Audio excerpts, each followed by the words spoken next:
معزز ناظرین کرام، صفین کے اہم اور تاریخی جنگ میں مولا علی علیہ السلام بھیس بدل کر جنگ کرتے تھے اور لباس تبدیل کر کے نبرد آزمائی فرماتے تھے۔ یعنی اگر کوئی بہادر مبارز طلب ہوتا تو آپ اپنے کسی صحابی یا عزیز کا لباس پہن لیا کرتے تھے اور مقابلہ کے لیے تشریف لے جاتے تھے۔ یہ محض اس لیے کرتے تھے کہ جب مقابل کو معلوم ہوگا کہ نبرد آزمائی کے لیے علی آئے ہیں تو وہ واپس چلا جائے گا اور قتل ہونے سے بچ جائے گا۔ صاحب تاریخ ائمہ کہتے ہیں کہ ایک دن حضرت علی علیہ السلام نے پکار کر فرمایا کہ اے پسر ہند، کیوں مسلمانوں کی خون ریزی کرتے ہو؟ خود میدان میں نکلو اور ہم تم فیصلہ کر لیں۔ مگر معاویہ کو میدان میں نکلنے کی ہمت نہ ہوئی۔ تب حضرت علی علیہ السلام بھیس بدل کر میدان میں آئے اور مبارز طلبی کی۔ عمر واس نے حضرت کو نہ پہچانا اور سامنے آ کر رجز پڑھا۔ حضرت علی علیہ السلام نے بھی رجز پڑھ دیا۔ عمر واس کو معلوم ہو گیا کہ حضرت علی علیہ السلام ہے تو وہ بھاگ گیا۔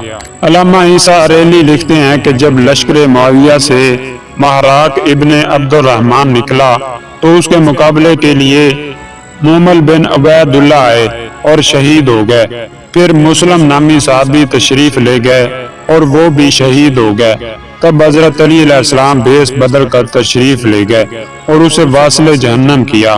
پھر اس کے بعد لشکر معاویہ سے 7 جوان جو یک کے بعد دیگرے آتے رہے اور حضرت علی علیہ السلام سب کو قتل کرتے رہے۔ معاویہ نے اپنے غلام حرب سے کہا کہ اب تو جا اور اس جوان کو قتل کر۔ اس نے تلوار کی تیزی دیکھ کر معافی چاہی۔ پس امیر المومنین حضرت علی علیہ السلام نے اپنے چہرے کو ظاہر کر دیا اور لوگوں نے جان لیا کہ یہ علی ہیں۔ پھر آپ واپس تشریف لے گئے۔ دوستو، اسی طرح جنگ صفین میں حضرت علی علیہ السلام نے ایک موقع پر ابن عباس کا لباس پہن کر جنگ کی اور بہتوں کو قتل کیا۔ معاویہ نے پکار کر کہا یہ ابن عباس نہیں ہو سکتے، ابن عباس اتنے بہادر کہاں؟ لوگوں نے کہا نہیں، ابن عباس ہی ہیں۔ معاویہ نے کہا نہیں نہیں، ابن عباس نہیں ہیں، وہ اتنے شجاع اور بہادر کہاں ہیں؟ اگر تم چاہو تو آزمائش کر لو۔ اچھا، ایک دفعہ سب مل کر حملہ کرو۔ سب نے مل کر جب حملہ کیا تو حضرت علی علیہ السلام نے اپنی جگہ سے حرکت بھی نہ کی۔ تب لوگ سمجھے کہ ابن عباس نہیں بلکہ علی ہی ہیں۔ علامہ ابن طلحہ لکھتے ہیں کہ لشکر معاویہ سے ایک زبردست وار برآمد ہوا۔ جناب عباس بن ربیع بن حارث ہاشمی اس کے مقابلہ میں میدان جنگ کو گئے۔ عباس نے اسے ہلاک کر ڈالا اور اپنے شامی گھوڑے پر سوار ہو کر واپس چلے۔ معاویہ نے اپنے لشکریوں سے پکار کر کہا جو اس جوان کو قتل کرے گا اسے کافی مال دوں گا۔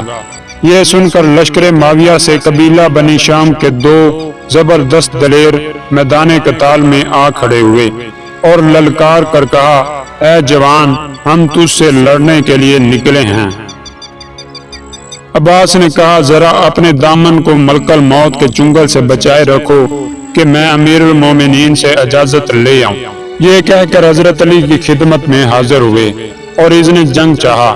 حضرت علی علیہ السلام نے فرمایا میرے قریب آؤ۔ جب وہ قریب آ گئے تو آپ نے ان کا سلاح جنگ اور گھوڑا لیا اور اپنا لباس اتار کر عباس کا لباس اور سلاح جنگ وغیرہ خود پہنا اور عباس کے گھوڑے پر سوار ہو کر میدان جنگ میں اسی حال میں جا پہنچے کہ لوگ آپ کو عباس ہی جان رہے تھے۔ جب آپ میدان میں پہنچے، مد مقابل نے پوچھا اپنے مالک سے اجازت لے آئے ہو؟ اور انہوں نے اجازت دے دی ہے۔ حضرت علی علیہ السلام نے ایک آیت پڑھی اور ان میں سے ایک نے بڑھ کر حضرت علی علیہ السلام پر شمشیر کا حملہ کیا۔ آپ نے اس کے وار کو خالی دے کر اس کے پیٹ پر تلوار لگائی اور وہ 2 ٹکڑے ہو گیا۔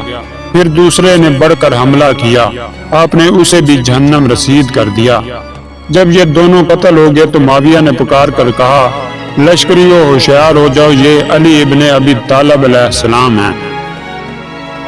اور دوستو، اسی طرح جب معاویہ کے لشکر سے ایک زبردست حمزہ نامی بہادر نکلا اور اس کے مقابلہ کے لیے عباس ابن حارث ابن عبد المطلب لشکر حضرت علی علیہ السلام سے نکل کر چلے تو حضرت علی علیہ السلام نے عباس بن حارث کو قریب بلایا اور ان کا لباس خود پہنا اور میدان جنگ میں جا کر اسے واصل جہنم کر دیا۔